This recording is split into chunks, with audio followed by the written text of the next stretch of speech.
الحمد لله رب العالمين، والصلاة والسلام أتمان الأكملان على نبينا محمد وعلى آله وصحبه أجمعين. مشاهدي الأكارم، سلام الله عليكم ورحمته وبركاته. أهلا وسهلا ومرحبا بكم في برنامجكم الدائم رسالة سلام. يوم الاثنين الماضي، يعني قبل يومين، دفنا عالما عظيما كبيرا ودعته الأمة بحزن شديد وألم كبير وأسى. هذا العالم من أئمة هذا العصر، بفقدانه فقدنا علما كبيرا. إنه الشيخ العلامة يوسف بن عبد الله القرضاوي، رئيس اتحاد علماء المسلمين، ورئيس أيضا مركز البحوث والإفتاء الأوروبي.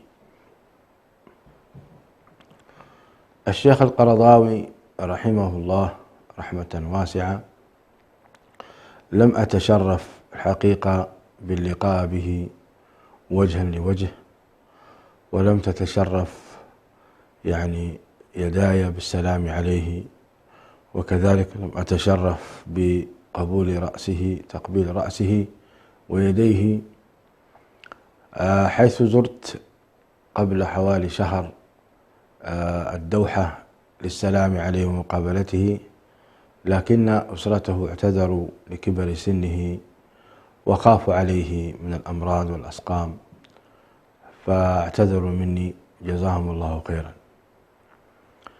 هذا الإمام الكبير جعل الله عز وجل له القبول في الأرض، فمن لا يعرف الإمام القرضاوي رحمه الله؟ هذا الرجل حينما تقرأ قوله سبحانه وتعالى: يرفع الله الذين آمنوا منكم والذين أوتوا العلم درجات، تتذكر الشيخ القرضاوي، وبالفعل رفعه الله عز وجل بالعلم. في الحقيقة نحن نحمد الله سبحانه وتعالى ونشكره أن رفع قامة العلماء، رفع درجتهم وأعلى مثوبتهم ومكنهم.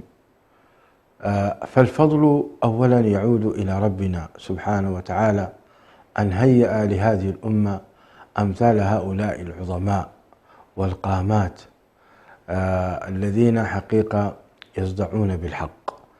فأول آية تتبادر إلى الذهن هذه الآية الكريمة: يرفع الله الذين آمنوا منكم والذين أوتوا العلم درجات. فدرجات هذا الرجل كانت عالية، جعل الله عز وجل له كما قلت لكم القبول في العالم بأسره، فمئات الملايين تتبعه وتتبع آراءه ومناهجه وتقرأ له الكتب.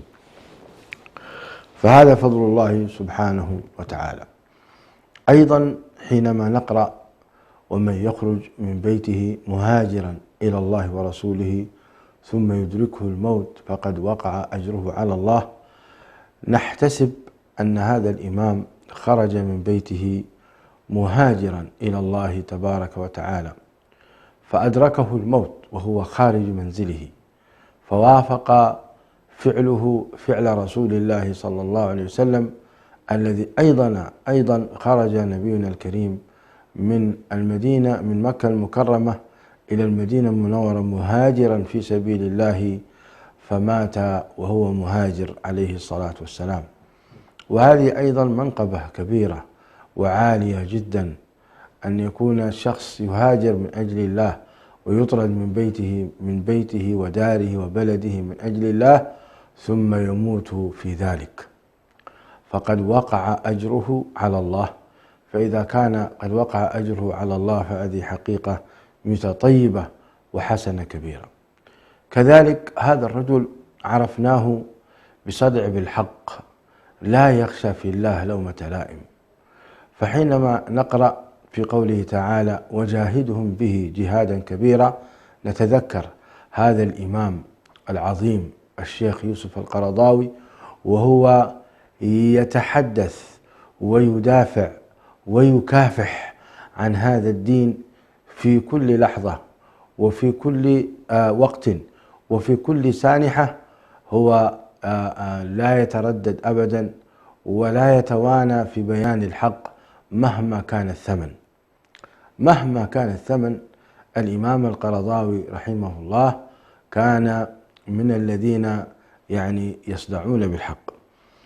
لما تقرأ قوله تبارك وتعالى: الذين يبلغون رسالات الله ويخشونه ولا يخشون أحدا إلا الله، نحسب أن الشيخ القرضاوي من ضمن هذه الآية الكريمة، أنه يخشى الله ولا يخشى أحدا إلا الله. فكان صادعا بالحق ومجاهدا في سبيل الله تبارك وتعالى. فهو أيضا في هذا الباب قد قام بواجبه جزاه الله خيرا، مجاهدا ومتحدثا آمرا بالمعروف ناهيا عن المنكر، يبين الأمور الحقيقة للعلماء فضلا عن طلبة العلم. وكان لا يخشى السلاطين، كان يتحدث بكل شجاعة وإقبال وإقدام. فهنيئا لهذا الإمام الكبير الشيخ يوسف بن عبد الله القرضاوي الذي حقيقة جاهد في الله حق جهاده. كذلك حينما تقرأ قول رسول الله صلى الله عليه وسلم: خيركم من طال عمره وحسن عمله، يتبادر إلى ذهنك هذا الإمام العالم، حيث قضى 100 عام قرن بكامله. هذه السنوات كلها قضاها في طاعة الله عز وجل، في الأمر بالمعروف والنهي عن المنكر والتأليف والكتابة وحضور المؤتمرات والندوات والفتاوى والسفريات، كلها في الله تبارك وتعالى. فجزاه الله خيرا. خيركم من طال عمره وحسن عمله. يا سلام، 100 عام، هذا من فضل الله تبارك وتعالى. والأعجب العجاب أن هذا الإمام بلغ 100 عام ولم يتغير عقله. حفظ الله عز وجل له عقله كما هو، لم ينس شيئا، كان يتحدث كأنه شاب، بل عقله أقوى من الشباب، مليء علم، مليء كنوز، مليء حقيقة رقة وعاطفة وشجاعة وقوة. هذا العالم حفظ الله عز وجل له عقله وقلبه. ربما يكون الجسد قد تعب، العظام قد رقت، لقوله تبارك وتعالى: الله خلقكم من ضعف ثم جعل من بعد ضعف قوة ثم جعل من بعد قوة ضعفا وشيبة. هذا قضاء الله عز وجل وقدره وكتبه على بني آدم. لا يبقى بني آدم على قوته حتى يموت، لا، بل يمر بهذه الأطوار. فالشيخ يوسف القرضاوي مر بهذه الأطوار من الطفولة إلى الشباب ثم الشيخوخة، ولكن حفظ الله عز وجل له كما قلت لكم هذا العقل وهذا القلب. وإذا تذكرت حديث النبي عليه الصلاة والسلام: إن الله إذا أحب عبدا نادى جبريل فيقول إني أحب فلانا فأحبه، فيأتي جبريل وينادي في السماء: إن الله يحب فلانا فيحبه أهل الأرض، ثم يجعل له القبول في الأرض، فيحبه أهل السماء، ثم يحبه أهل الأرض فيجعل له القبول في الأرض. هذا الإمام رغم اجتهاداته ورغم بروزه في بعض المسائل، إلا أن الله عز وجل جعل له القبول في الأرض كما قلنا. فملايين من البشر في أفريقيا وآسيا وأوروبا يتبعونه ويقرؤون كتبه ويستفيدون من علمه رحمه الله. وكان له اجتهادات، حيث سمعته ذات مرة يقول في برنامج الشريعة والحياة حينما سأله المذيع: هل هناك مذهب سيقال مذهب القرضاوي؟ فقال: لا، بل اختيارات القرضاوي، اختيارات القرضاوي. كما سمعنا ورأينا مشايخنا هم يؤلفون في اختيارات شيخ الإسلام ابن تيمية واختيارات ابن القيم وغيرهم، فهذا الإمام أيضا كانت له اختيارات، وكان الناس كثير من الناس يتبعونه. فحينما يعني تقرأ هذا الحديث تتذكر هذا الإمام العظيم الكبير بوفاته فقدنا علما كبيرا قد جعل الله عز وجل له القبول في الأرض.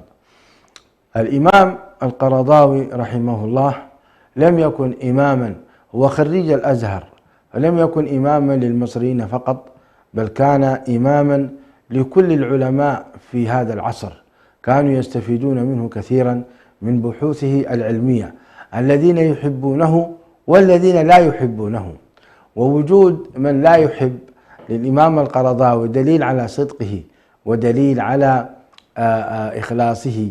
فهذه طبيعة العلماء والأئمة منذ أن أرسل الله عز وجل رسوله صلى الله عليه وسلم، فالعلماء منهم من كان يتفق معهم ومنكم من كان يختلف، كالإمام الشافعي وأحمد وأبو حنيفة ومالك.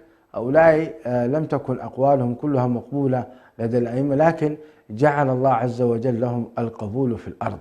نحسب أن الإمام القرضاوي رحمه الله هو من أئمة هذا العصر العظماء، كالإمام الشيخ ابن باز وابن عثيمين والألباني، وأيضا الشيخ عبد الله بن جبرين.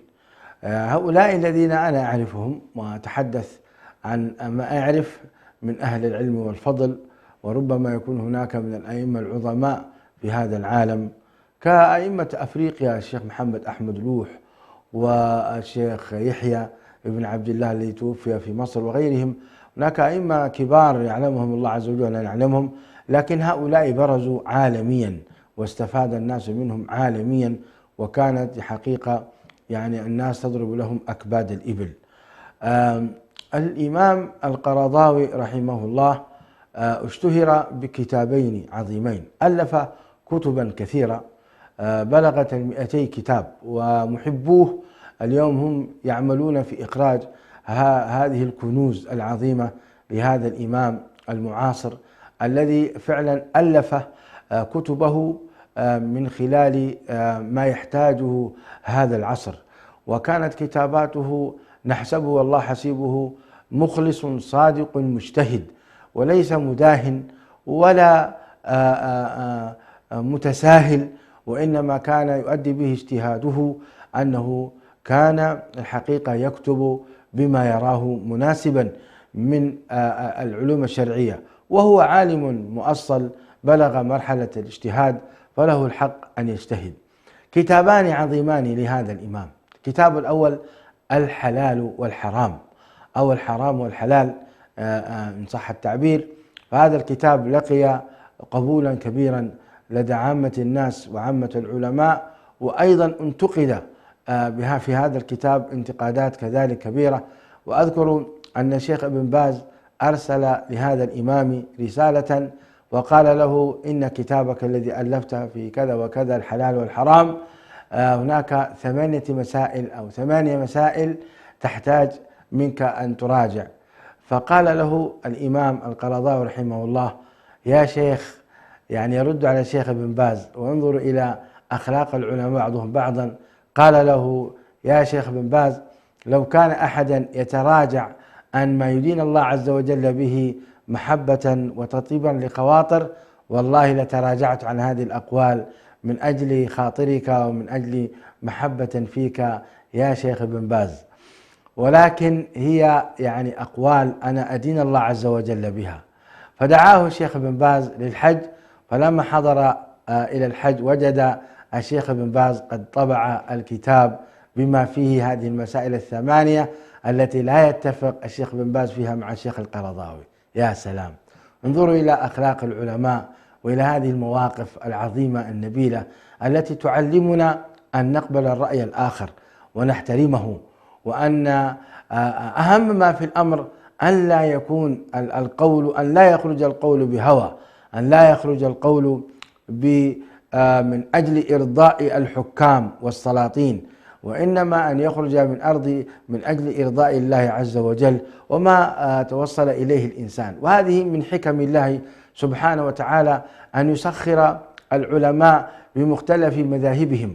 هناك حكم يعني يجعلها الله عز وجل في مثل هذه الأمور لأمور كثيرة تتعلق بهذه الشريعة، فيشرح الله صدر الشيخ القرضاوي لأمر ما، ويشرح الله عز وجل صدر الشيخ ابن باز لعكس ما أفتى الشيخ القرضاوي، هذا لحكمة وهذا لحكمة، والله عز وجل سبحانه وتعالى يعني يفعل ما يشاء ويحكم ما يريد. ولو شاء الله عز وجل ما فعلوه. الله سبحانه وتعالى لو أراد أن يأتي بالقول الفصل لفعل سبحانه وتعالى، ولكن أراد أن تكون هذه الاختلافات بين أهل العلم والفضل لحكم هو يعلمها سبحانه وتعالى. المجال ليس مجال كلام على الاختلافات، ولكن هو موقف من مواقف هذا الإمام العظيم الشيخ القرضاوي وهذه الأخلاق الفاضلة.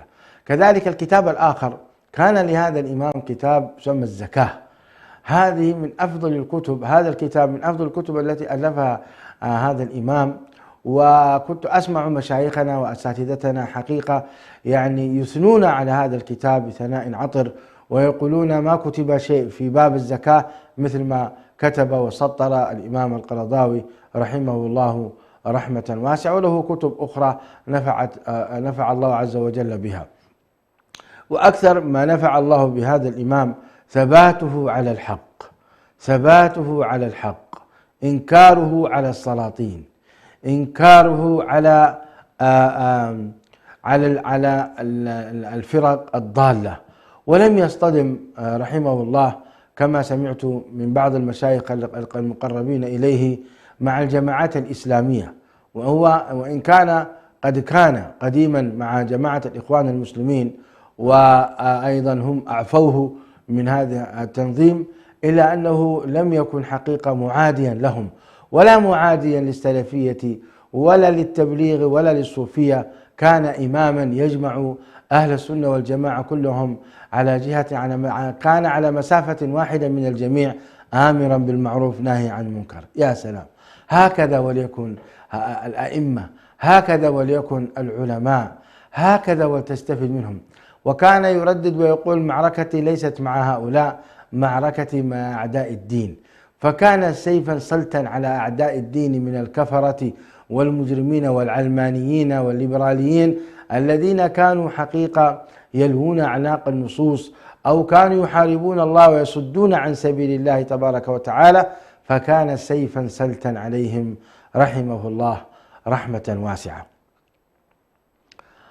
أنتم تابعتم ورأيتم كيف كانت جنازة هذا الإمام حاضرة، صلوا عليه أئمة هذا الدين من العلماء والأفاضل. كان في إمامهم في مقدمتهم الشيخ العلامة محمد الددو حفظه الله ورعاه ونفعنا الله بعلمه، وكذلك من أهل العلم من صلى عليه الشيخ الدكتور العلامة عصام البشير، وأيضا الشيخ الدكتور الأستاذ الدكتور علي أرباش، وغيرهم من العلماء. آلاف البشر صلوا عليه في الدوحة، ومئات الملايين أتوقع، بل ملايين أتوقع، صلوا عليه أيضا صلاة الغائب في جميع أنحاء العالم. وهكذا نحمد الله سبحانه وتعالى أن ختم على هذا الإمام أيضا وأئمة كثيرة من أبو إسحاق الحويني وغيرهم. يعني أنا أذكر من باب التذكير لا من باب الحصر، فأئمة كبار صلوا على هذا الإمام العالم. وأيضا تشرفت في إلقاء كلمة في مركز الحريات السياسية وغيرها تأبين لهذا الإمام العالم رحمه الله رحمة واسعة. وكان أيضا من واجبي في هذا البرنامج رسالة سلام أن أتحدث عن هذا الإمام وأن أترحم عليه، وأصالة عن نفسي ونيابة عن علماء إريتريا ومنسوبي قناة سلام نتقدم بأحر التعازي لأسرة الشيخ القرضاوي رحمه الله رحمة واسعة، بل أتقدم للأمة الإسلامية بأحر التعازي لفقدان مثل هذا الجبل العظيم من جبال أهل العلم والفضل ومن جبال هذه الأمة العظيمة، فرحمه الله سبحانه وتعالى. ولا نقول إلا إنا لله وإنا إليه راجعون. اللهم آجرنا في مصيبتنا واخلفنا خيرا. بموت الشيخ القرضاوي مات علم كثير، أو دفن علم كثير. بموت الشيخ القرضاوي فقدنا عالما شجاعا صادعا بالحق، فقدنا مجاهدا، فقدنا حقيقة قلبا كبيرا رحيما، فقدنا حقيقة يعني فقدان كبير، نسأل الله تعالى أن يعوضنا. الأمة فيها خير كثير مشاهدي الأكارم، الأمة فيها خير كثير، والله هذه من رحمة الله عز وجل أن الله يرسل على رأس 100 عام من يجدد لهذه الأمة دينها.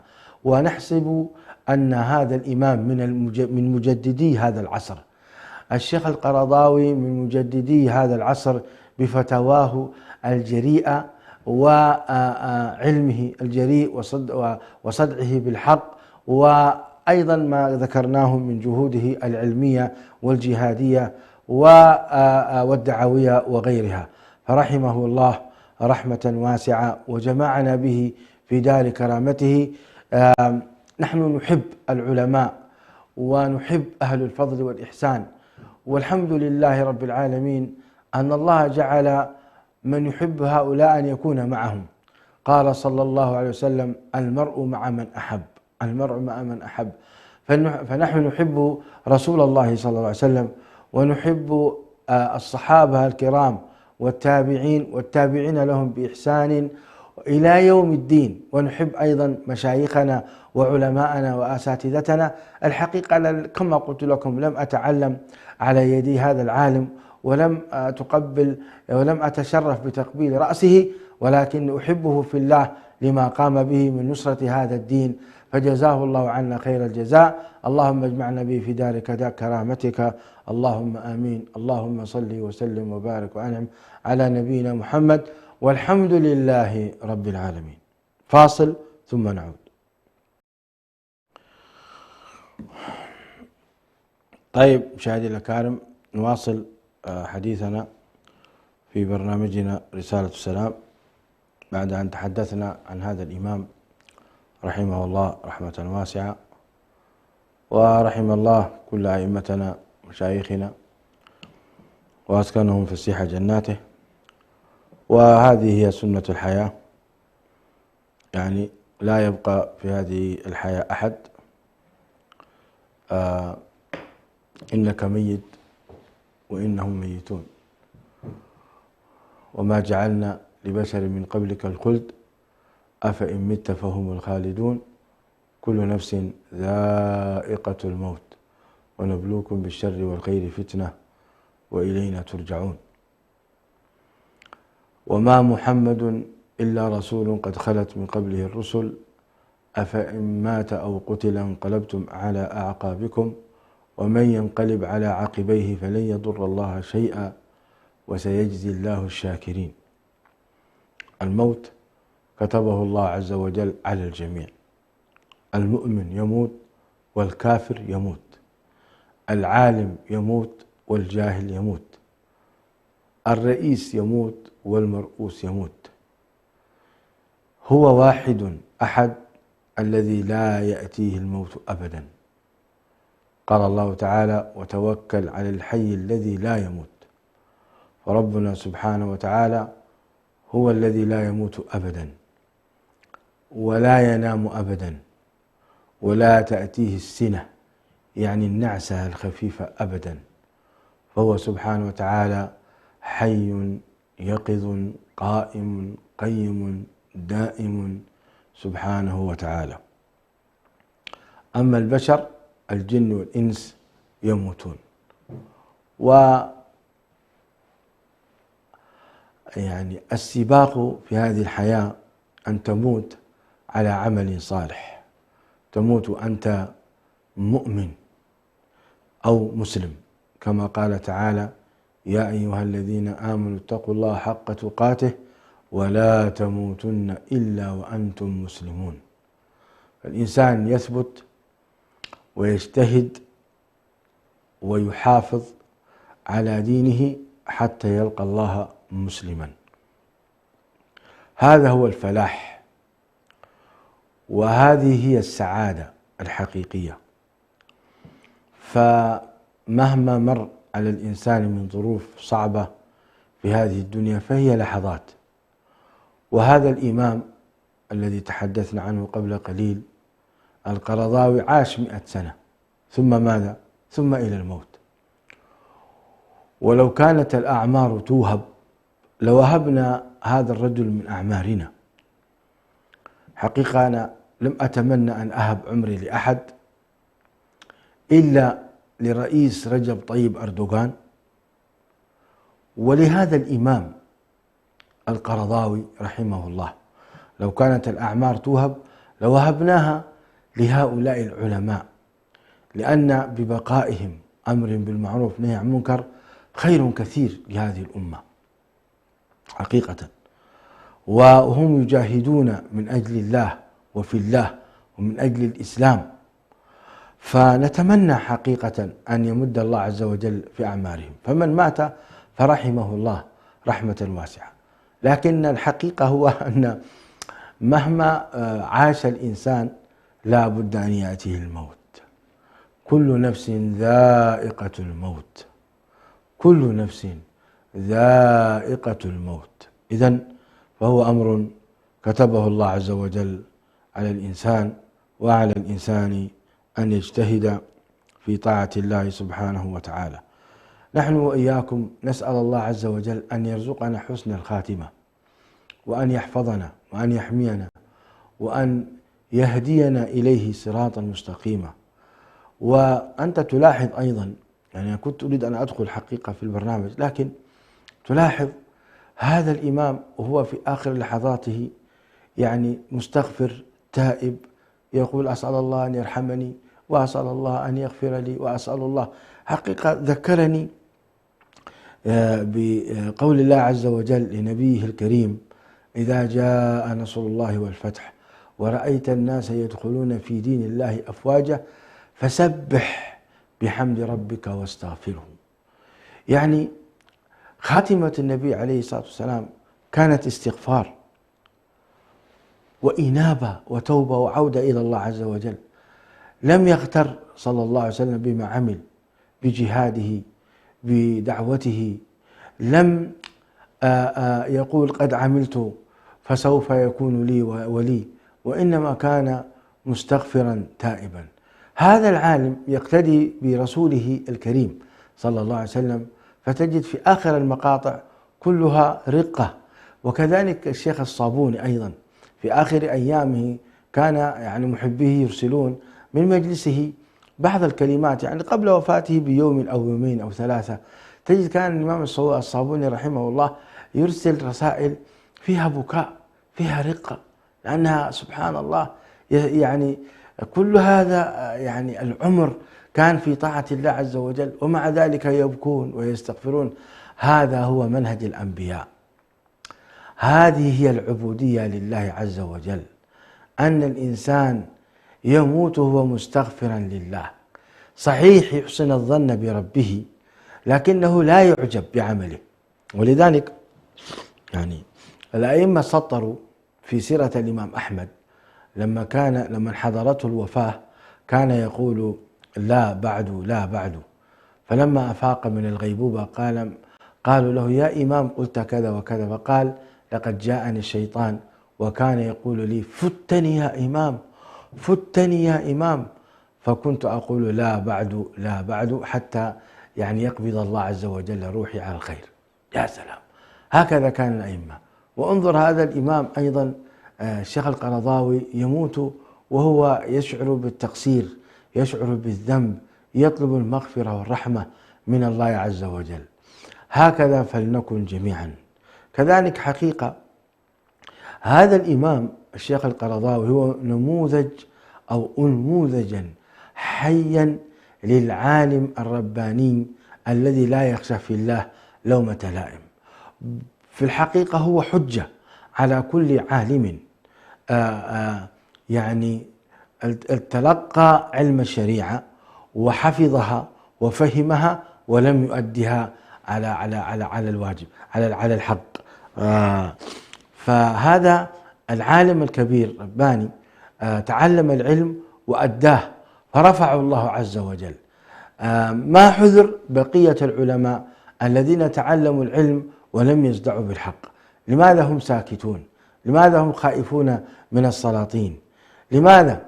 والله عز وجل قد وعد النصر لكل عالم يصدع بالحق. ربما يبتلى، ولكن إن صبر فإن العاقبة له. قال الله تعالى: والعاقبة للمتقين.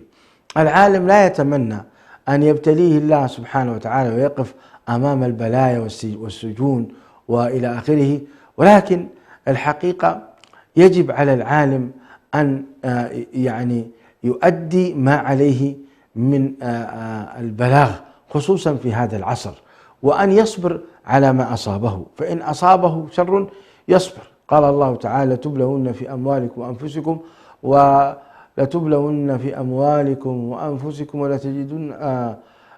ولا تسمعن من الذين أوتوا الكتاب من قبلكم ومن الذين أشركوا أذى كثيرا وإن تصبروا وتتقوا فإن ذلك من عزم الأمور. نحسب أن الشيخ القرضاوي أدى ما عليه في هذا الباب جزاه الله خيرا وصبر، سجن وعذب وضرب كما أخبرونا من عاصره ومن صاحبه. فالعالم الرباني يعني ينبغي له أن يكون رباني بالفعل. هذا قدوة اليوم وحجة على علمائنا. ما الذي أصاب الإمام القرضاوي؟ أصابه رفعة، ومنعه الله عز وجل سبحانه وتعالى، منحه يعني حقيقة مكانة عالية، فلم يمت يعني حقيقة مثلا طريدا بعيدا، وإنما مات هذه الميتة الطيبة، ولم يمت فقيرا بل مات غنيا، ولم يكن أيضا وحيدا. الحقيقة إن أنسى فلا أنسى أنا أتقدم بالشكر الجزيل للحكومة القطرية التي احتضنت هذا العالم ومكنته وأعطته الجنسية وقوته حتى يأمر بالمعروف وينهى عن المنكر، فجزاهم الله خيرا. جزى الله كل دولة يعني حمت العلماء واحتضنتهم ومكنتهم، فجزاهم الله خيرا وأشركهم الله عز وجل في الأجر والثواب لما قام به هذا العالم الكبير. أكرر فليتق الله العلماء، وعليهم أن يبذلوا قصارى جهدهم في أن يبلغوا رسالة الله تبارك وتعالى. يعني الموضوع خطير جدا. إن الذين يكتمون ما أنزلنا من البينات والهدى من بعد ما بيناه للناس في الكتاب أولئك يلعنهم الله ويلعنهم اللاعنون. فكما أن من كتم علما ألجمه الله بلجام النار يوم القيامة، ومن صدع بالحق فإن الله عز وجل ناصره طال الزمن أم قصر. النصر للمتقين، قال تعالى: والعاقبة للمتقين. فمن سجن في سبيل الله فسيأتي يوم من الأيام أن يفرج عنه، أو حتى لو مات في السجن فإنها رفعة، فإذا غمس في الجنة غمسة واحدة نسي كل ما كان عليه. المؤمن كما قلت لكم لا يتمنى البلاء. قال النبي صلى الله عليه وسلم: لا تتمنوا لقاء العدو واسألوا الله العافية. ولكن يجب على العلماء يا إخواني، يجب على العلماء أن يصدعوا بالحق، أن يتكلموا وأن لا يكتموا، وأن لا يلووا نصوص الكتاب والسنة، لا يلووا أعناق نصوص الكتاب والسنة فيما يرضي الحكام والسلاطين الظلمة، وإنما عليهم أن يتقوا الله عز وجل وأن يبينوا ما أمرهم الله عز وجل بالبيان. قال تعالى في كتابه العزيز: وإذ أخذ الله ميثاق الذين أوتوا الكتاب لتبيننه للناس ولا تكتمونه. نحسب أن هذا الإمام القرضاوي بين دين الله عز وجل ولم يخش في الله لومة لائم. الرجاء من بقية العلماء أن يسلكوا هذا المسلك، أن يسلكوا هذا المسلك، أن يقوموا بواجبهم وليبشروا بالنصر. قال الله عز وجل: إنا لننصر رسلنا والذين آمنوا في الحياة الدنيا ويوم يقوم الأشهاد ولينصرن الله من ينصره إن الله لقوي عزيز. نصر الله عز وجل الشيخ القرضاوي، نصره ومكنه وهيأ له وأحبه بين قلوب الناس ووفقه وأيده إذا قال فتوى طارت بها. أليس هذا نصر من الله؟ ليس هذا تمكين؟ وهو لكل عالم، هذا ليس خاصا بالإمام القرضاوي، كل عالم يتقي الله عز وجل وتكون سريرته طاهرة عند الله فإن الله عز وجل سينصره لا محالة، سينصره ويمكنه لا محالة. إذن كانت هذه بعض الخواطر في وفاة هذا الشيخ الإمام العالم الكبير الشيخ القرضاوي. والحمد لله كما قلت لكم مشاهدي الأكارم أن هذه الأمة لا يتركها الله عز وجل هكذا من غير أن يبين لها الحق، بل هو سبحانه وتعالى قد قال في كتابه العزيز: إنا نحن نزلنا الذكر وإنا له لحافظون.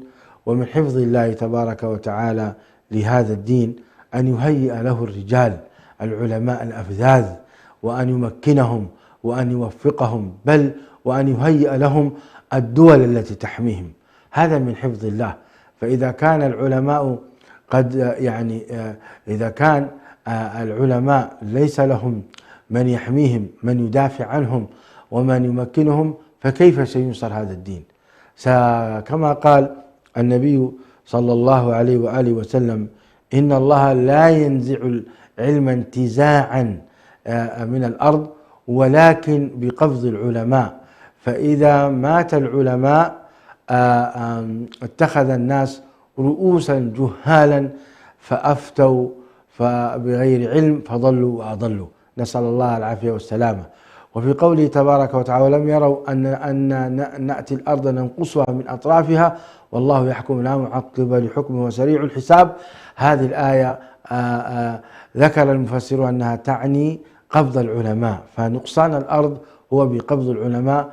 اليوم فقدنا عالما كبيرا، يعني أقصد هذه الأيام نحن فقدنا عالما كبيرا ونقص من الأرض علم كبير، نقص من الأرض علم كبير وعلم كثير. فبالتالي لا يمكن الله سبحانه وتعالى يترك هذه الأمة من غير أن يمكن لها دينها بالعلماء، من غير أن يمكن لها دينها بالعلماء. فإذا مات القرضاوي هيأ الله عز وجل عالما آخر في أي دولة أخرى، بل هيأ علماء. فالحمد لله نحن اليوم ننعم بعلماء كبار من أهل الفضل والإحسان، من السودان ومن موريتانيا ومن المغرب والجزائر ومن أفريقيا ومن كل مكان. الحمد لله جعل الله عز وجل لهذه الأمة من أهل السنة والجماعة، كما أن الله تبارك وتعالى هيأ الجامعات والمدارس والمعاهد والثانويات، وهيأ أيضا أئمة من الحفاظ ومن القراء، لا يذهب جيل إلا ويأتي جيل. فالأمة الحمد لله منصورة بخير، لا يمكن هذا الدين أن ينتهي أبدا أبدا. ولذلك قال الصادق المصدوق: لا تزال من أمتي طائفة منصورة ظاهرة منصورة لا يضرهم من خالفهم ولا من ناوأهم، أو كما قال صلى الله عليه وسلم: حتى قيل أين هم يا رسول الله؟ فقال: هم ببيت المقدس وأكناف بيت المقدس.